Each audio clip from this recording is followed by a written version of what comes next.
Here's what's happening at noon. A winter storm hits the Midwest. And Michael Avenatti facing more charges in California. From the Channel3000.com Alert Center, this is News 3 Now at noon. Good afternoon, everyone. I'm Mark Kane. Thanks for tuning in to News 3 Now on this Thursday afternoon. We'll get to those stories in a bit, but first, let's head over to the Weather Center. Meteorologist Dave Caulfield has a look at your first alert forecast. Thanks for coming in today, Dave. Yeah. Brave soul you are. Yes, exactly. And for a time this morning, Mark, we had rain, snow, thunder, sleet, freezing rain, all within about a 100-mile stretch on the same radar scan. So it's been a crazy weather morning across southern Wisconsin. As of this morning, Reedsburg picking up about 3.5 inches of snow. Generally, we were looking at about 1 to 3 inches of snow in Madison and spots northward. But look at spots in South Dakota, 1.5 feet of snow falling for over the past 24 hours or so. Doppler track still showing a little bit of everything, but everything's starting to move north. Some strong thunderstorms with some small hail moving through Rock County over the past hour. Those have lifted into Jefferson County right now and are much less strong, which is good news. But we still could see some stronger thunderstorms this afternoon and evening, so we'll be on the lookout for that. Live look in Madison on the WISC-TV Skycam. Tough to see much with everything kind of frozen over on the tower camera, and temperatures are near freezing in Madison at 33, 32 in Watertown and Juneau, 36 in Janesville, some slightly warmer air to the south. And as this precipitation moves to the north, I think our temperatures will get into the 40s this afternoon. Wind speeds are not slowing down at all. We're at about 25 miles per hour sustained out of the east in Madison, but gusting upwards of 40 miles per hour across southwestern Wisconsin, and that is making it feel like winter outside. The teens and 20s on our wind chill map early this afternoon. So temperatures will eventually get into the 40s, still with those brisk and blustery easterly winds. And then as we head into tonight, those winds do calm down for the time being, which is good news. Still some chances for showers and thunderstorms. We'll go over those, plus talk about when the weather finally does calm down in your first alert forecast. Thundersleet. Never heard of that. Well, we're getting a lot of fun stuff today. All right, Dave. We'll check back in a few minutes. Okay. There are hundreds of people in the area without power due to the weather conditions. Here's the outage map for Madison Gas and Electric customers in the area. They say about 400 customers are affected, and most of the power will be back on in a half hour or so. Alliant Energy says 1,100 customers in Rock County are still without power. The outage is caused by high winds and downed trees. And this just in from the Channel 3000 Alert Center. An ambulance involved in a crash in Sauk County. According to the Wisconsin Department of Transportation, it happened near Prairie du Sac on Highway 78 and County Road Z. Officials say Highway 78 is closed between Highway Z and Dam High Road due to the crash. We'll have the latest on this story at Channel3000.com. Officials with the Columbia County Sheriff's Office believe road conditions were a factor in a fatal crash there. It happened near the intersection of County Highway CS and Wilson Road in the town of Decorah yesterday afternoon. Investigators say the driver of a Mitsubishi Eclipse lost control and crashed into a Buick Regal that was being driven in the opposite direction. A passenger in the Mitsubishi was pronounced dead at the scene, while the driver and second passenger were transported to UW Hospital. The driver of the Buick was transported to Divine Savior Hospital. Well, besides Wisconsin, other states in the Midwest are also dealing with the snowstorm. It is the second massive winter storm in less than a month, and it's blasting up to 17 million people across the Midwest. Heavy snow has shut down major highways, grounded flights, and stranded travelers. 6 states are under a blizzard warning, and a winter storm warning up in 7 states. Adriana Diaz is in Watertown, South Dakota, with the latest. A blizzard might not be what you expect in the middle of April, but it is a harsh reality that's sweeping across much of the Great Plains. In Colorado, the blizzard erased visibility and brought traffic to a standstill. You can hear the brutal winds some battled late last night. Crews rushed to stay ahead of the storm at Denver International Airport, but more than 750 flights were canceled, leaving it nearly empty by nightfall. The blizzard barreled into Kansas overnight, creating slick roads and whiteout conditions. A UPS truck careened off a highway overpass. The driver thankfully emerged unhurt. The roads are terrible. South Dakota transportation officials shut down hundreds of miles of interstate and issued travel advisories. We saw the dangers firsthand It's been a hard winter. and rode along with Scotty Brinkman as he was sanding down snowy roads. How dangerous can it be out on the roads for just regular travelers? This can be really dangerous. You can't see, I'd say, 50 yards in front of you.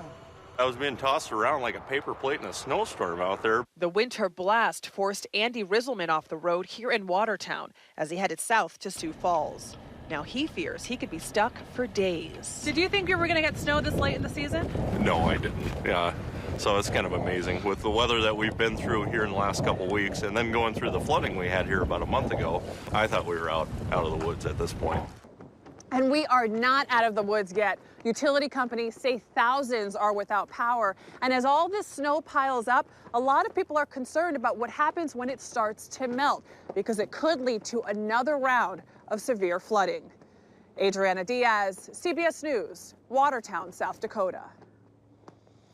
Federal prosecutors say attorney Michael Avenatti has been charged with 36 counts of federal indictment in Southern California. The indictment alleges he stole millions of dollars from clients, didn't pay his taxes, committed bank fraud, and lied in bankruptcy proceedings. Avenatti was indicted late yesterday on the charges following his arrest in New York last month for allegedly trying to shake down Nike for up to $25 million. The attorney, best known for representing porn actress Stormy Daniels in lawsuits against President Trump, said Thursday he will plead not guilty.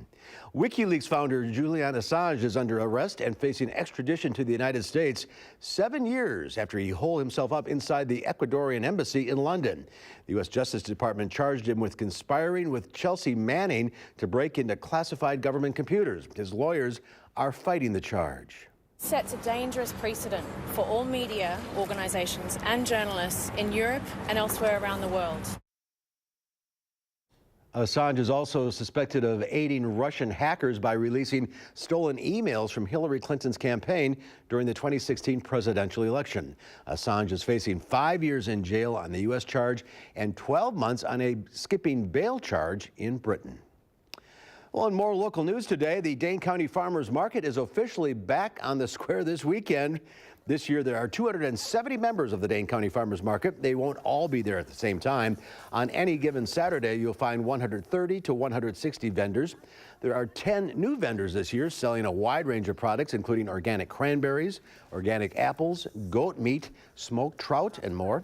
But the market's claim to fame and what sets it apart from every other farmers market is that it's the largest producer-only market in the country. Having the producer be the person behind the stand is absolutely an amazing resource.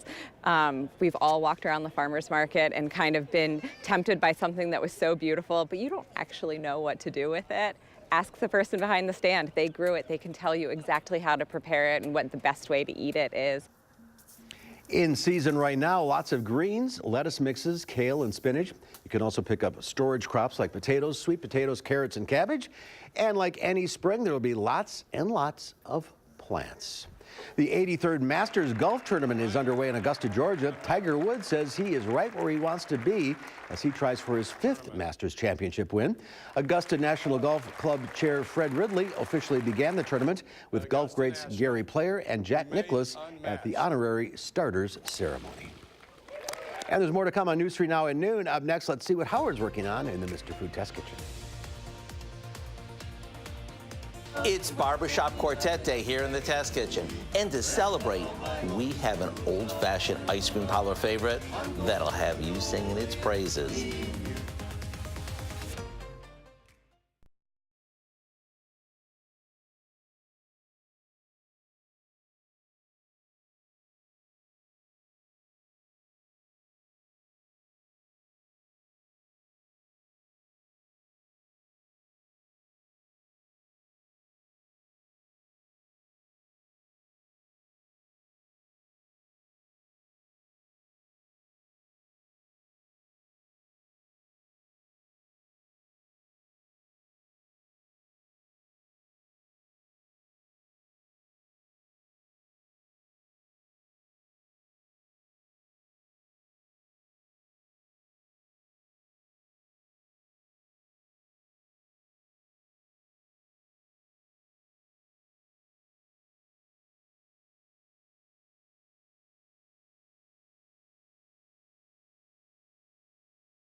So far this year, we've celebrated everything from New Year's Day to National Pizza Day. So when I found out that today was Barbershop Quartet Day, I thought it'd be fun to bring in a classic barbershop quartet to join us while we whip up an old-fashioned milkshake. Goodbye, my Coney Island baby. To make it, all we do is combine some vanilla ice cream with some milk, sugar, and a good amount of frozen strawberries. Never to see you anymore. We'll give it a whirl, and once it's smooth, pour it into tall glasses. After fancying it up with lots of whipped cream and fresh berries, it's ready to enjoy. That's all there is to it. And if you have an old-fashioned milkshake blender, all the better. So if you're craving an old-fashioned treat that'll bring back all sorts of memories, all you need to do is head over to our website and get a copy of what we call our Memory Lane Milkshake. It may sound simple, but the harmony of flavors is timeless. So goodbye, farewell, so long forever. Goodbye, my Coney Island. Goodbye, my Coney Island. Goodbye, my Coney Island. Do they sound amazing or what? I'm Howard with the Cameo Barbershop Quartet in the Mr. Food Test Kitchen, where today we found a nostalgic way for you to say, ooh, it's so good. Hey, that's my line. Here you go. Howard stepping it up a notch here. Well, there's more to come on News 3 Now at noon. A cold and wet Thursday across southern Wisconsin. Is spring-like weather on the way? We'll find out. Meteorologist Dave Caulfield will let us know in the first alert forecast after this.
Let's check Wall Street at the noon hour. The Dow Industrial is down 42 points. The NASDAQ off almost 15. The S&P 500 down 3.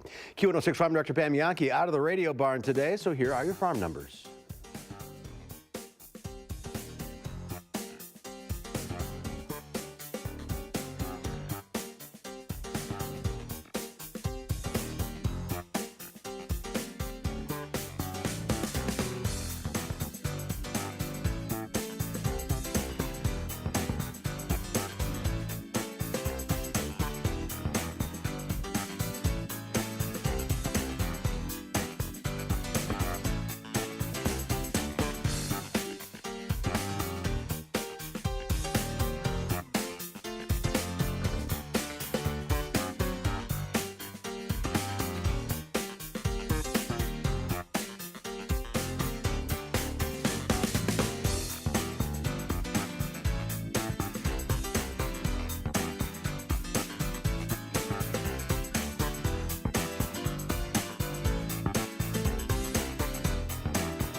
Dave Caulfield here now with our first alert weather forecast. Things could be worse. Yeah, I guess they could be worse, especially if we're in parts of South Dakota, which picked up about 1.5 feet of snow from this massive spring snowstorm that has been coming through the upper Midwest. For southern Wisconsin, especially north of Madison, about 1 to 3 inches of snow, and most of that fell on grassy surfaces as we expected because the ground temperatures were so warm. So here is the system as it stands right now, touching about 15 states in some way, shape, or form. Still a mixed bag of precipitation falling across portions of southern and central Wisconsin. We have some rain and some sleet reported, at least on radar, near Watertown, and then closer to Fond du Lac and Sheboygan. Some freezing rain may be trying to mix in as well. The good news for the rest of southern Wisconsin is, for the most part, we are in a dry spell right now. We could use a little bit more of that after some strong thunderstorms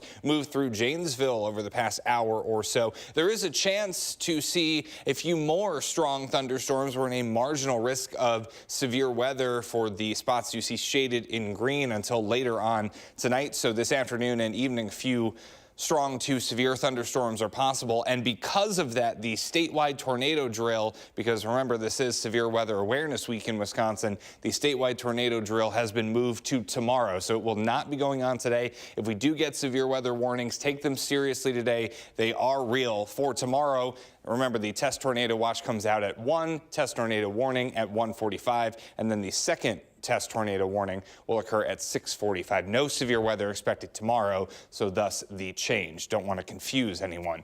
Live look in Platteville on our Queen Bee Radio Skycam. Just cloudy skies right now. We did see a mixture of sleet, snow, freezing rain, a little bit of everything across Grand County earlier this morning. Similar story in Madison on the Edgewater Skycam. Temperatures are in the mid-30s in Madison, 34 in Monroe, 36 in Janesville. We see some slightly warmer air to the south, and so as this precipitation continues to lift northward, I expect these temperatures to head closer to 40 degrees by later this afternoon, but you really won't be able to tell because of these very blustery conditions out of the east. That wind is at about 25 to 35 miles per hour sustained, gusting closer to 40 miles per hour in Lone Rock and Platteville. And because of that, our wind advisory has been extended until 7 p.m. The counties you see shaded in brown could have some wind gusts of about 40 to 45 miles per hour this afternoon and evening. That's led already to some power outages across portions of Dane and Rock County, and some more power outages are possible as well. Here are our peak wind gusts so far today. West Bend coming in at 52 miles per hour, Milwaukee at 44, and Madison peak wind gusts of 40 miles per hour so far. On future track, we notice the chance of some additional showers and thunderstorms. Some could be on the strong side, generally looking at more gusty winds and some small hail as the main threats, along with frequent lightning and also some heavy downpours. I do think we'll start to calm down tomorrow, at least in the precipitation department. However, after dying down a little bit tonight, that wind is back with us tomorrow with gusts of about 30 to 40 miles per hour. Not out of the question as this system continues to move to the northwest of us and then northeast as well. So we could be looking, depending on where these thunderstorms set up, at about an additional half an inch to an inch of rain across portions of southern Wisconsin, which is what we don't need. We don't want any more flooding concerns, so we'll watch those rivers closely,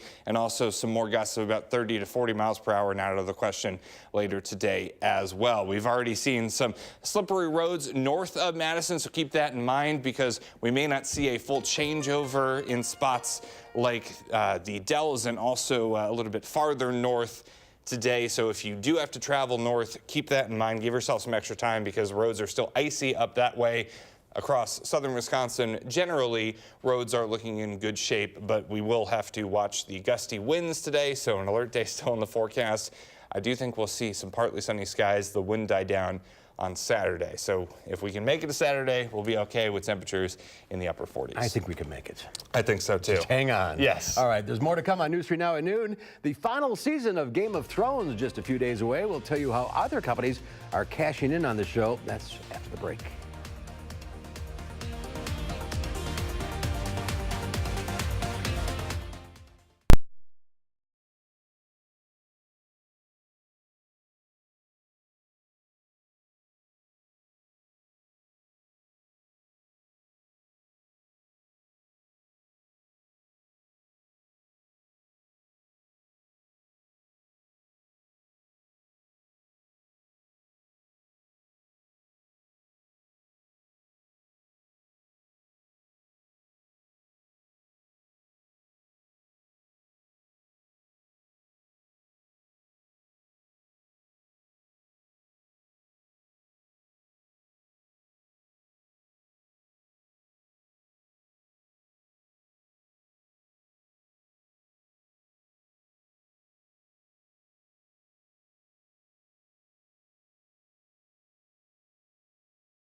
Well, in less than a week, the final season of the Game of Thrones will begin. The HBO show is expected to reach record-breaking ratings, and now other companies are looking to cash in on the global phenomenon. Mary Maloney has more.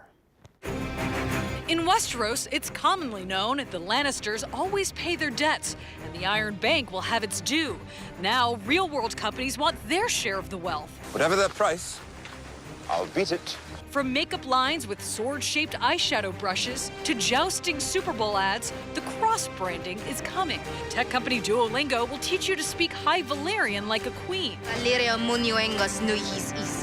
People that kind of came onto the Duolingo and started learning High Valyrian, 44% of them go on to learn another language. Adidas has 6 different sneakers representing the various warring factions. Looking for a snack for your journey down the King's Road? Nabisco recreated the show's iconic opening using nearly 3,000 cookies to promote their limited edition Oreos, a treat sweet enough for hot pie. Secret is browning the butter before making the dough. Ommegang is crafting a brew to compete with the finest Dornish red. I drink and I know things. While Mountain Dew's can with no name takes inspiration from Arya Stark's infamous kill list. Joffrey, Cersei, Walder Frey, Meryn Trant, Tywin Lannister. For Consumer Watch, I'm Mary Maloney. Dave has one final check of the weather. Yeah, well, winter was yesterday across southern Wisconsin. It's a little bit more spring-like today, although we have seen a mixture of rain, snow, sleet, and freezing rain throughout the day. Chance of some thunderstorms. Some could be a little bit strong as we get into this afternoon and evening. Temperatures should move into the 40s in the next couple of hours. So winter's moving out. Yes. That's good news. That's our time for now. We'll see you back here at 4. Have a great afternoon.